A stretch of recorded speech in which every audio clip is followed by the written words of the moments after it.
se tiende a creer que el problema es que construimos la ciudad en un área inundable. Eso es en parte cierto, pero más que eso en realidad es que cuando construimos una ciudad la convertimos en un área inundable, puesto que es una de las mejores maneras de inundar un lugar, construir una ciudad.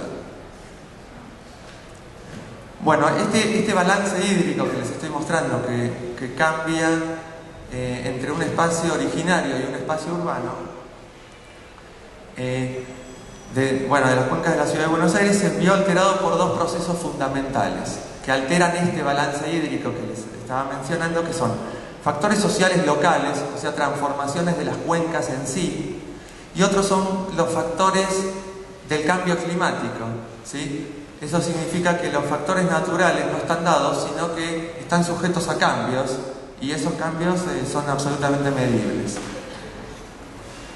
Dentro de los factores sociales locales podemos dividir dos grupos fundamentales: estructurales, que son los relacionados con la infraestructura y con el crecimiento físico del área urbana, la forma de expansión, la tecnología, los sistemas de drenaje de agua que construyamos en función del criterio y de diferentes políticas que se pueden llevar a cabo, y factores organizacionales, que están relacionados con la organización social, con el grado de organización institucional y gubernamental.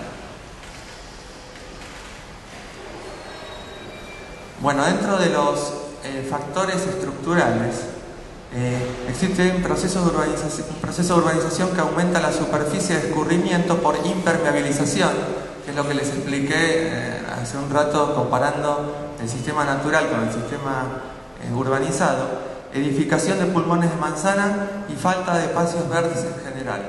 La ciudad de Buenos Aires es una ciudad que, bueno, como muchos sabrán, tiene una densidad de espacios verdes en relación a la población realmente muy baja. Existen también obras ajenas al problema hidráulico que empeoran el problema de las inundaciones. Por ejemplo, existen endicamientos que se pueden generar. Hay un cierto endicamiento, por ejemplo, con la avenida General Paz, ahora autopista General Paz. Existen otras obras que pueden generar problemas, por ejemplo, el asfaltado de calles que facilitan la inundación de la vereda, ¿sí?, subiendo el nivel de la calle, cosa que se supone que lo prioritario es, obviamente, que no se inunda la vereda, ¿sí? Políticas urbanísticas contradictorias con obras hidráulicas.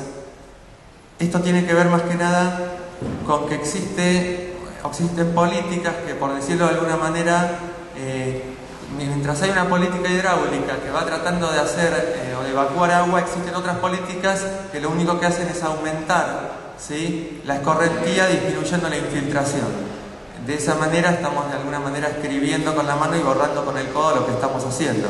Por ejemplo, si se pueden construir canales para evacuar el agua más eficientemente, pero si al mismo tiempo estamos edificando y seguimos impermeabilizando las pocas áreas de infiltración que nos quedan, son dos políticas contradictorias.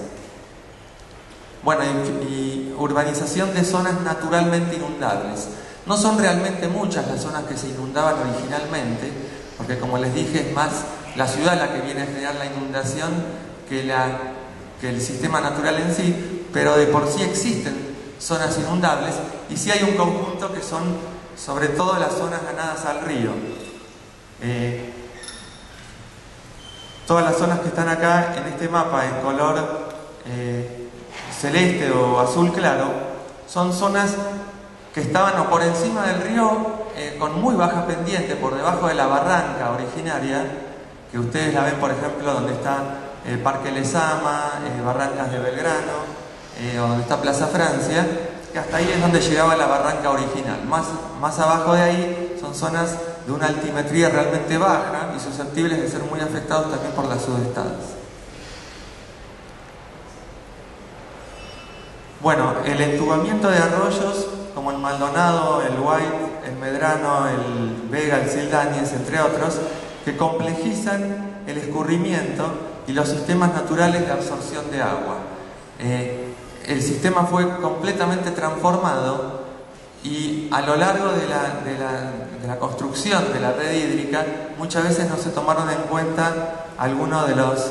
o sea, no se sabía cuánto iba a crecer la ciudad, no se tenía conciencia de que podía quizás cambiar también el clima y verse incrementado el nivel de precipitaciones. Por lo tanto, eso también genera inconvenientes porque existe un desfasaje entre las necesidades reales y las obras con las que contamos por el momento en que fueron realizadas. Una combinación de estas obras de alivio necesarias, en el caso son los dos aliviadores al conducto principal del Maldonado, pero además acompañado por una idea que aparece mucho cuando se habla de gestión integral del riesgo, que son las no estructurales. Son todas aquellas medidas que acompañan, que ayudan a mitigar las inundaciones.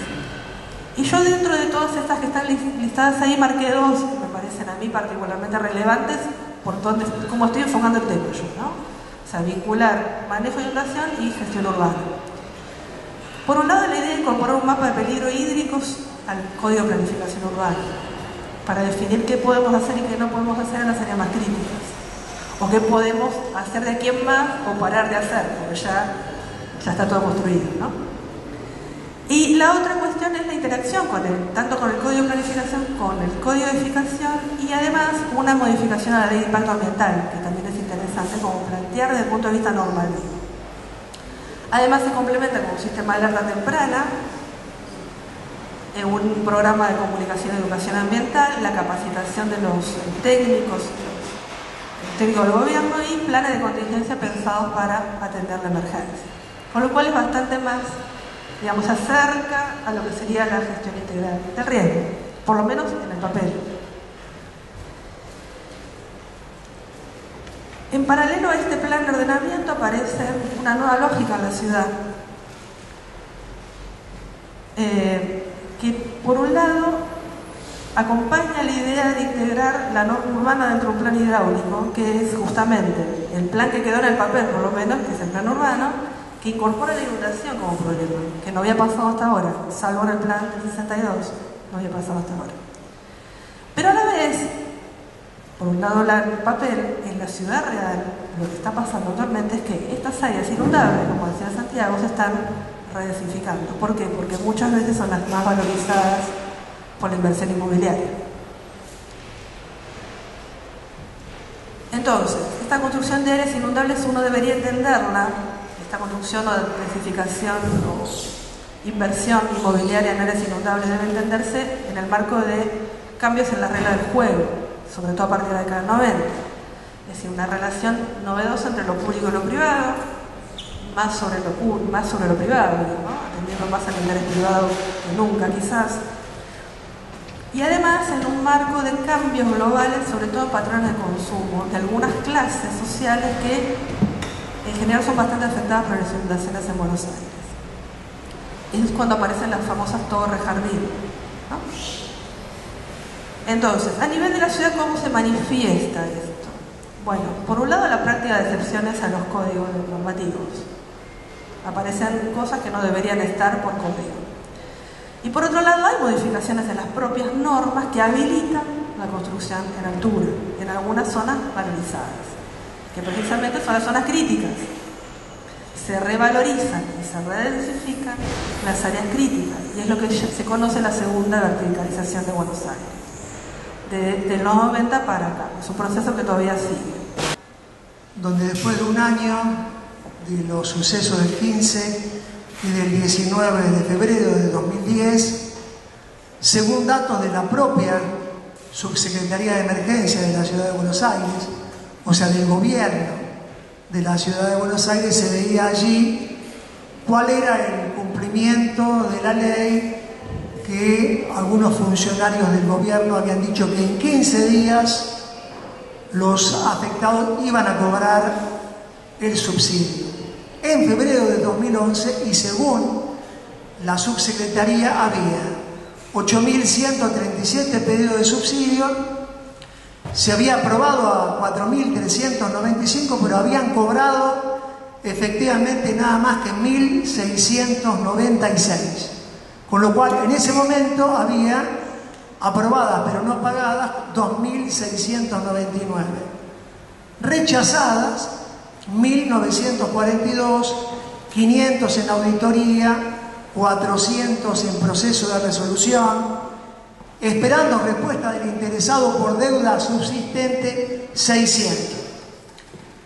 Y vamos a hacer un pequeño análisis. Cuando acá dice esperando respuesta del interesado por deuda subsistente, la modificación producida por la ley 3.405 hacía que el interesado que tenía deuda, o sea, el afectado que tenía deuda, podía elegir entre hacer un plan de pagos, liquidar la deuda cuando cobraba. Por lo tanto, no había ninguna razón para esperar la deuda, para esperar la respuesta del interesado. Además, dentro de estos rechazados, 1942 rechazados, nunca pudimos comprobar todavía en el proceso del juicio, la ciudad no ha contestado, cuáles fueron los motivos para el rechazo de los pedidos, porque sabemos que en muchos casos, recién Guada lo señalaba, que se desecharon, se rechazaron los pedidos fuera del plazo de los 30 días de verificación que tenía el gobierno de la ciudad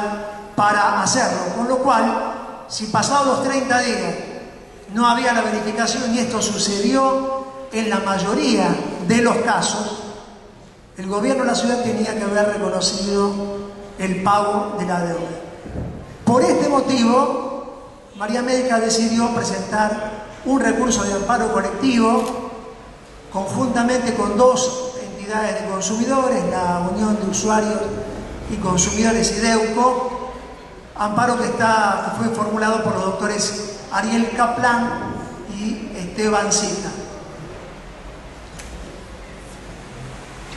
Entre lo que se está pidiendo en el amparo, además de, por supuesto, que se le paguen a estos más de 4.000 afectados por las inundaciones, hay otros temas también, que es declarar, por ejemplo, la inconstitucionalidad del decreto reglamentario que dispuso el gobierno de Macri, por el cual se establecía un plazo, un monto de 8.000 pesos como monto máximo al subsidio.